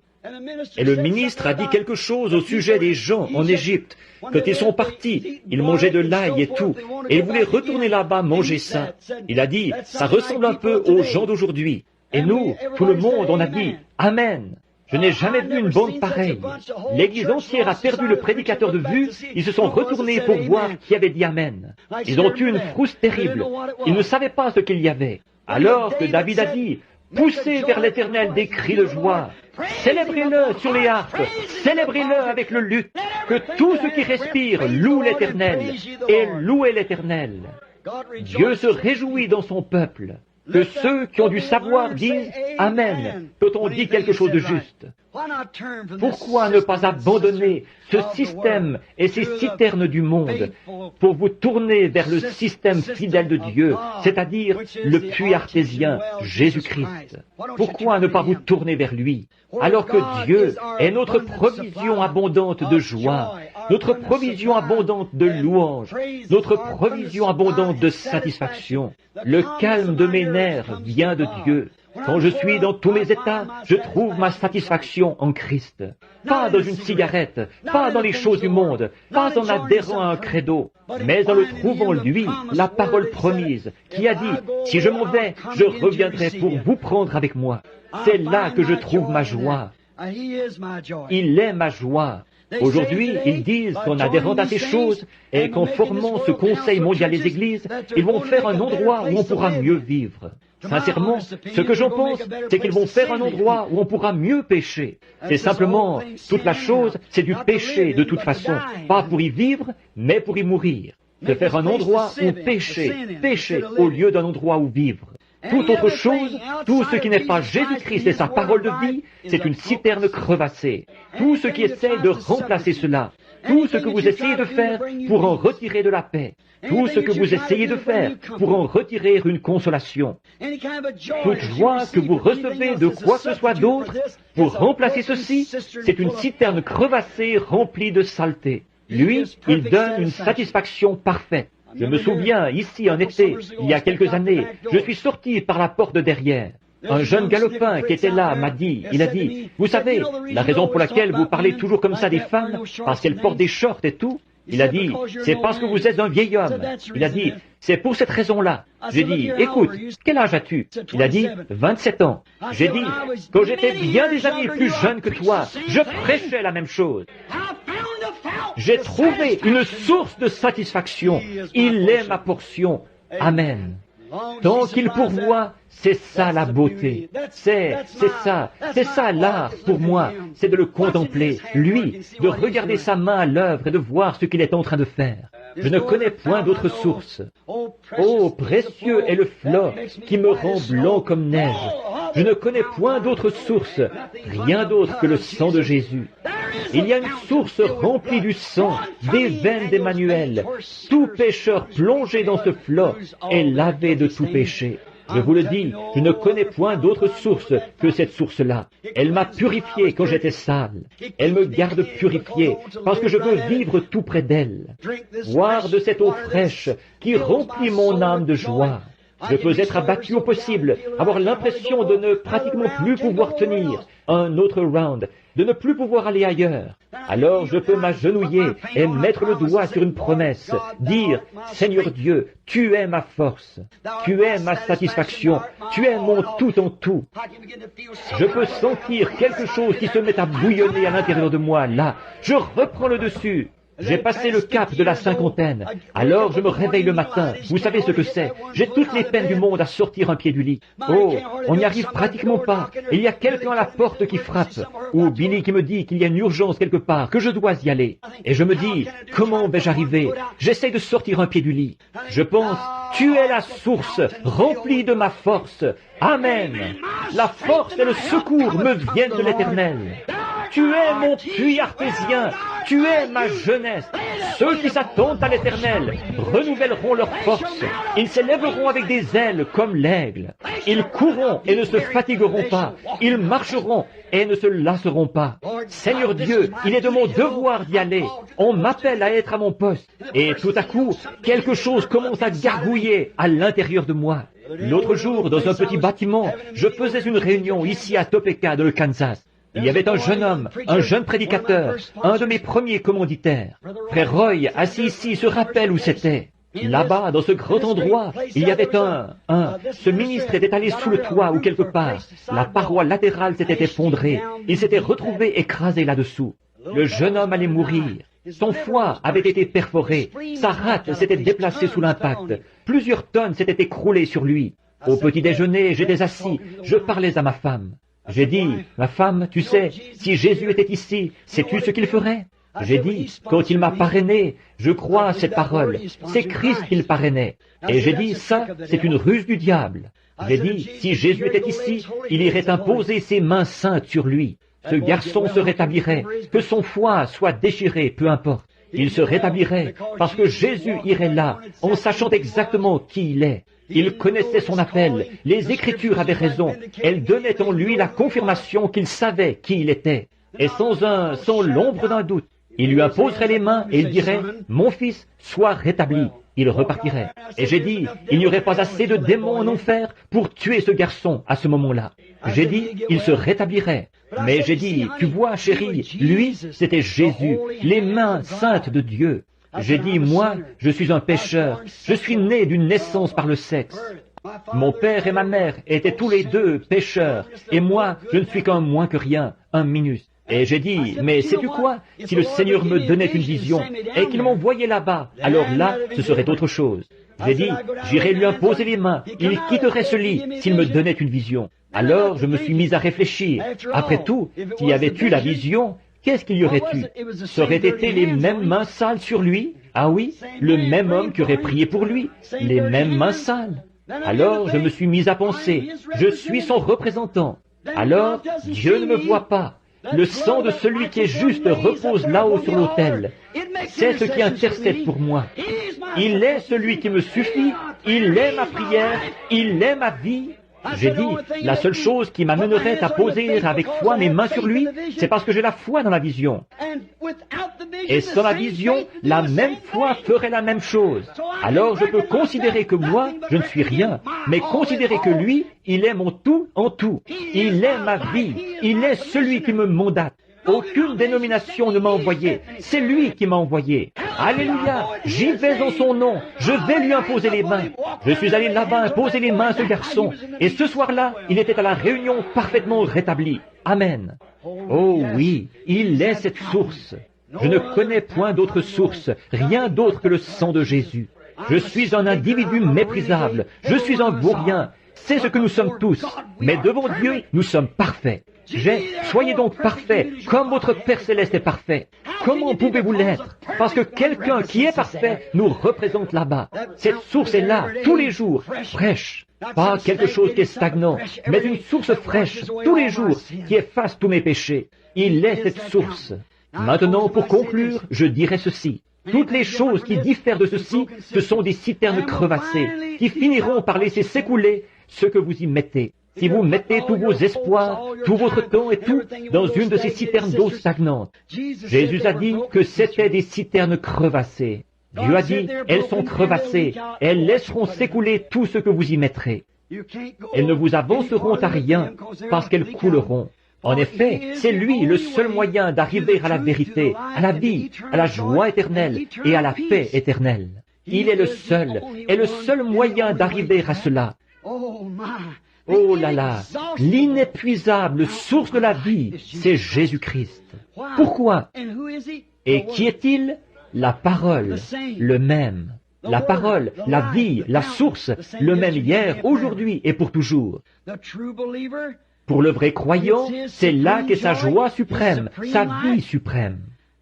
Et sa satisfaction suprême se trouve en Christ. Pas besoin de pomper, de tirer, d'adhérer, de vider, juste de croire et de se reposer. Voilà ce qu'il est pour celui qui croit. Comme notre père Abraham, il n'a jamais tiré, il ne s'est jamais fait de bile, il ne s'est jamais tracassé. Il avait la parole. Il s'est appuyé contre le sein d'El Shaddai.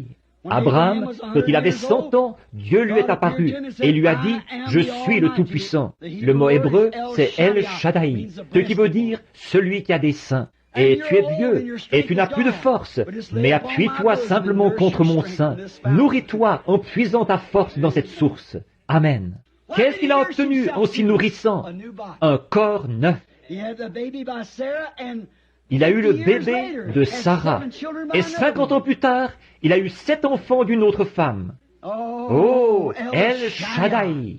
The Old Testament shows what he did. The New Testament tells what he'll do. Amen. In the Old Testament. Now the air is off, so I'll hurry and quit here now, just a minute. I like to say this before close. I had a good example of this one time. I was patrolling. And many people here, down around Georgetown, down there in Milltown, there used to be way back in the hills a fountain. It was an artesian well. It flowed out about a 4 or 5 foot stream of water, just gushed out all the time.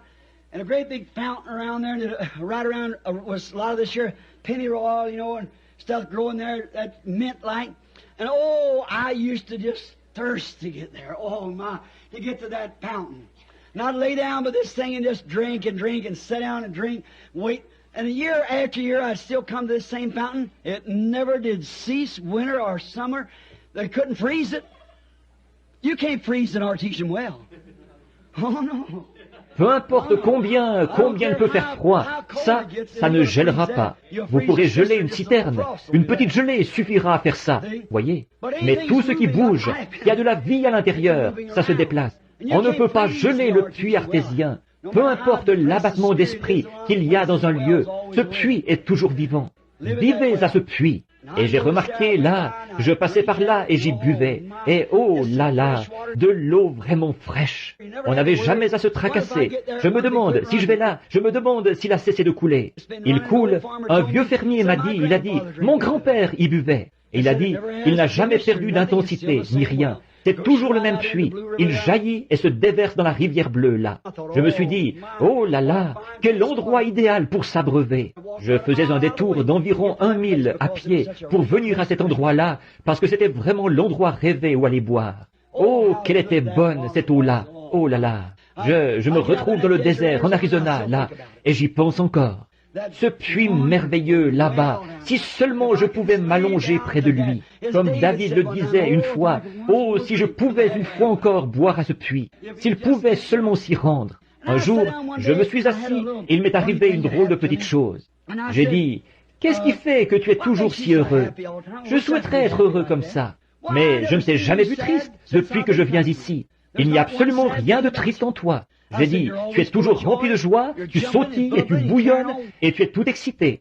Hiver comme été, froid ou chaud, quoi que ce soit, tu es toujours rempli de joie. Qu'est-ce qui te rend? Qu'est-ce que c'est? Parce que je bois de ton eau? Non. J'ai dit, eh bien, peut-être que les lapins boivent de ton eau, et que tu aimes vraiment ça. Non. J'ai dit, eh bien, qu'est-ce qui te rend bouillonnant comme ça? Qu'est-ce qui te rend si heureux? Qu'est-ce qui fait que tu es toujours rempli de joie? J'ai dit, est-ce parce que les oiseaux boivent de ton eau? Non. Parce que moi, je bois de ton eau? Non. J'ai dit, eh bien, qu'est-ce qui fait que tu es si rempli de joie? Et si ce puits avait pu me répondre, il aurait dit ceci. Frère Branham, ce n'est pas parce que tu bois, je l'apprécie, et parce que je peux alimenter les oiseaux. J'alimente tous ceux qui veulent boire. Tout ce que tu as à faire, c'est de venir ici et de boire. Mais ce qui me rend heureux, ce n'est pas moi qui bouillonne, c'est quelque chose à l'intérieur qui me pousse. C'est quelque chose qui bouillonne en moi. Et c'est pareil pour une vie remplie de l'Esprit. Comme Jésus l'a dit, qu'il était en... Voyez, il vous a donné des sources d'eau qui jaillissent jusque dans la vie éternelle. Un puits artésien, jaillissant, débordant, qui coule constamment. Que le reste de l'Église ait ses hauts et ses bas, vous êtes toujours à ce puits. Pourquoi adopteriez-vous un vieux système dénominationnel, une citerne remplie de parasites et de tout le reste, pour boire là ces choses stagnantes, alors que vous êtes invités à venir à une source, à un puits artésien?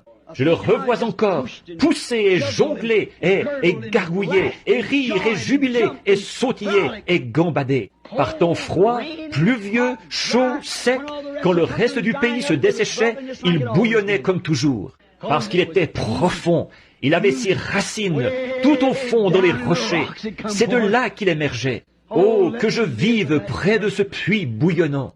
Prenez tous les systèmes faits de main d'homme que vous voudrez, tous vos vieux puits d'eau stagnante. Mais laissez-moi venir ou citerne d'eau stagnante, mais laissez-moi venir à cette source. Laissez-moi venir là, où il est tout simplement rempli. Il est ma joie, il est ma lumière, il est ma force, il est mon eau, il est ma vie, il est mon guérisseur, il est mon sauveur, il est mon roi. Tout ce dont j'ai besoin se trouve en lui. Pourquoi voudrais-je aller à quoi que ce soit d'autre? Frères, sœurs, ne voulez-vous pas venir à cette source ce soir? Ne voulez-vous pas, si vous n'y êtes jamais venu, ne voulez-vous pas le recevoir ce soir pendant que nous courbons la tête?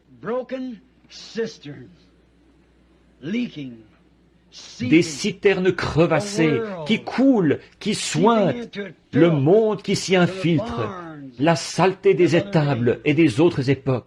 Pourquoi pas ce puits dans lequel ce genre de choses ne peut pas demeurer, cette grande source remplie du sang des veines d'Emmanuel? Pourquoi ne pas recevoir cela ce soir? Que Dieu nous vienne en aide ce soir, dans une terre aride, desséchée.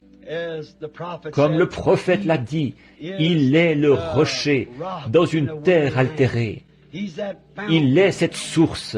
Ne voulez-vous pas venir à lui ce soir, dans votre cœur, pendant que nous prions? Cher Père Céleste, il n'y a pas d'autre source comme la musique qui joue. Je ne connais point d'autre source, rien d'autre que le sang de Jésus. C'est là que je suis né, c'est là que j'ai été élevé. Je veux y vivre et mourir et y ressusciter dans sa présence. Toujours, Seigneur, que je sois dans sa présence, car je n'en connais point d'autre. Aucun credo, aucun amour, aucun autre amour que Christ, aucun autre credo que Christ, aucun autre livre que la Bible. Rien d'autre, aucune autre joie que celle qu'on trouve en lui. On me l'ôterait, ô Dieu, quels que soient les biens que je possède dans ce monde, ce serait encore la mort. J'errerais sans but, les mains sur la tête. On me l'ôterait, je serais un homme fini, Seigneur. Mais qu'il soit en moi, et alors on est bien en décembre comme en mai. Alors il n'y a pas d'endroit chaud et il n'y a pas d'endroits arides. La mort elle-même n'a pas de victoire. Que nous l'ayons, lui, Père. Donne-le en abondance à tous les croyants ici ce soir, car ils sont restés à attendre dans cette salle. Beaucoup d'entre eux devront prendre la route ce soir pour retourner dans leur foyer, que ceci fasse l'objet de leurs pensées. Je vis à cette source. Je vis là, je bois de l'eau fraîche, heure après heure. Et s'ils n'ont pas encore reçu cela, puissent-ils le recevoir maintenant, pour qu'ils repartent en emportant la source avec eux. Je vous accompagnerai, je serai avec vous jusqu'à la fin du monde. Accorde ces choses, Père. Et maintenant, pendant que nous avons la tête inclinée, y aurait-il quelqu'un ici ce soir, ou combien dirait, Seigneur, emmène-moi à cette source à l'instant même. Si je suis venu, ce n'est pas seulement pour entendre, je suis venu ici pour trouver quelque chose. Je suis venu ici pour te trouver, Seigneur.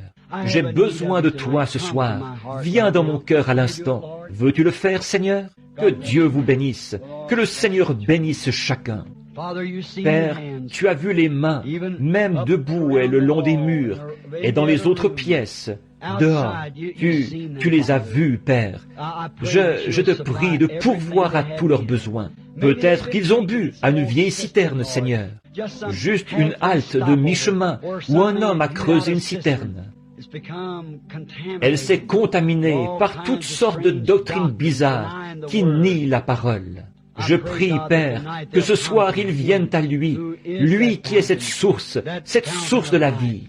Accorde-le, Père, je te les confie maintenant au nom de Jésus. Et tu m'as dit, si tu demandes quoi que ce soit en mon nom, la chose se fera.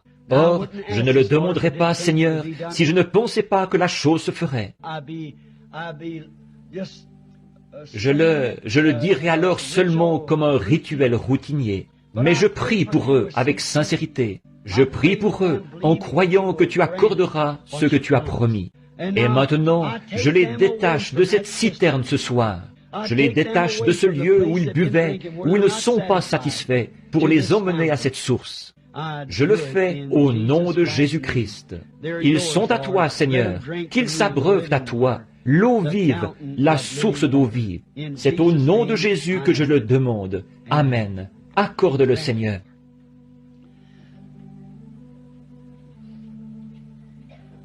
Oh, precious is that flow that makes me white as snow. No other fount I know, nothing but the blood of Jesus. Oh, what can wash away my sin? Nothing but the blood of Jesus. Oh, what can make me whole again? Nothing but the blood of Jesus. Oh Jésus, guéris-les, Seigneur. Accorde-le, Seigneur, par le nom de Jésus. Je te prie, ô Dieu tu connais toutes choses.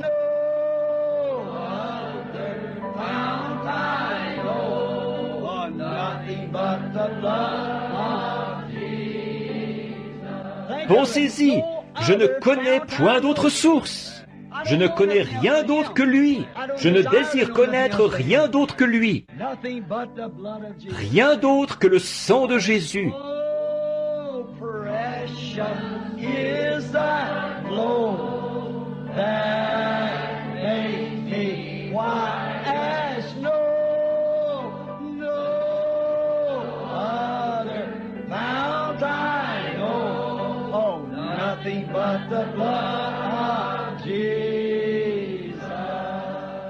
Pendant que nous le chantons encore, serrons-nous la main les uns les autres. Vous aimez-vous les uns les autres? Y a-t-il quelqu'un ici qui a quelque chose contre quelqu'un d'autre? Si oui, allez redresser la situation. Voulez-vous? Ne partons pas d'ici comme ça. Voyez? Si vous avez quelque chose contre quelqu'un, allez redresser la situation maintenant. C'est maintenant l'occasion pour vous d'aller vers cette personne. Dire, frère, sœur, j'ai dit quelque chose contre toi, j'ai pensé quelque chose, je ne voulais pas faire ça, pardonne-moi. Voyez-vous, c'est comme ça qu'il faut faire. Ayons la source au milieu de nous continuellement. Voyez?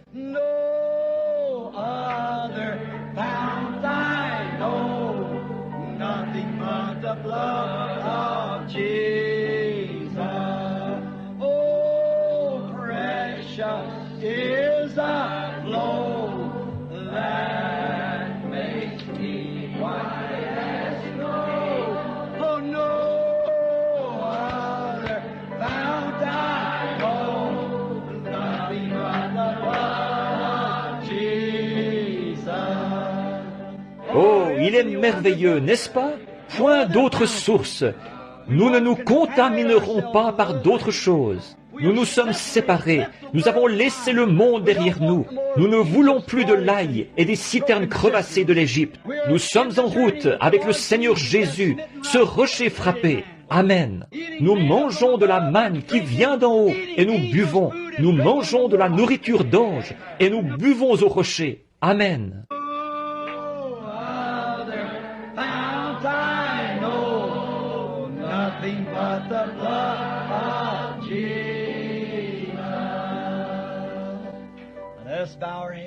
Maintenant, courbons la tête. Je prie que Dieu vous bénisse si abondamment, chacun de vous, que sa grâce et sa miséricorde soient avec vous tout au long de cette semaine.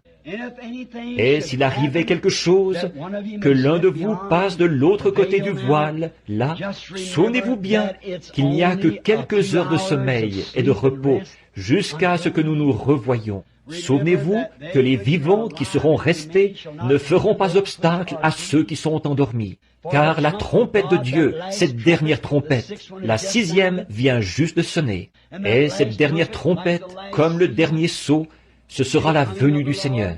Elle sonnera et les morts en Christ ressusciteront premièrement. Ils ne font que se reposer jusqu'à ce moment-là. Et si jamais on vous blesse, souvenez-vous, revêt-toi du nom de Jésus comme d'un puissant bouclier. Et quand les tentations surviennent, murmure simplement ce saint nom en priant. Les démons prendront la fuite. Souvenez-vous-en, nous espérons vous revoir ici dimanche matin prochain. Amenez ceux qui sont malades et affligés. Je prierai pour vous. Priez pour moi, là. Allez-vous le faire? Dites Amen. Je prierai pour vous. Que Dieu bénisse.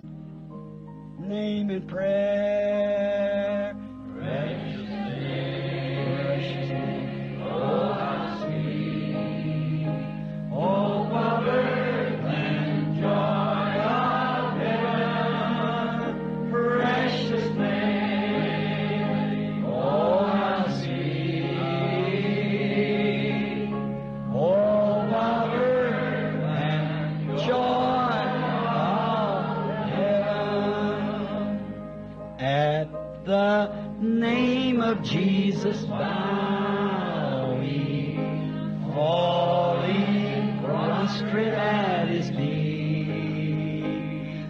King of kings in heaven will crown him. Oh, when our journey is complete, precious name, isn't it sweet? N'est-il pas doux et précieux?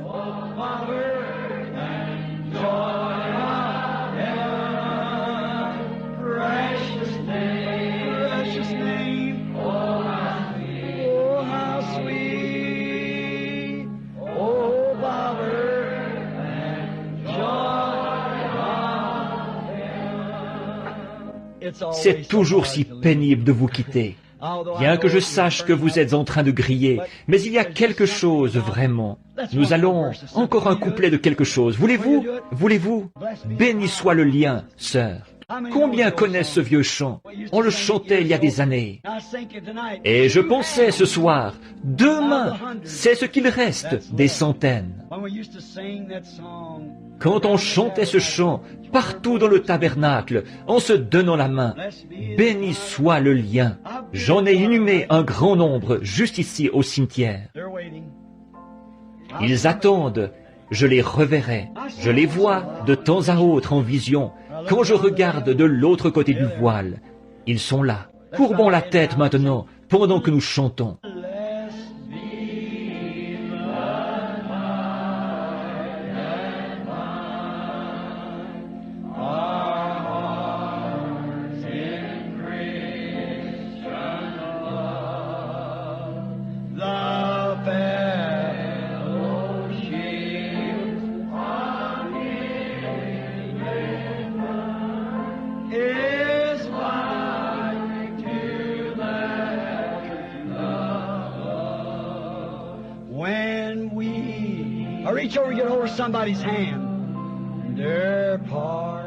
Maintenant, courbez la tête.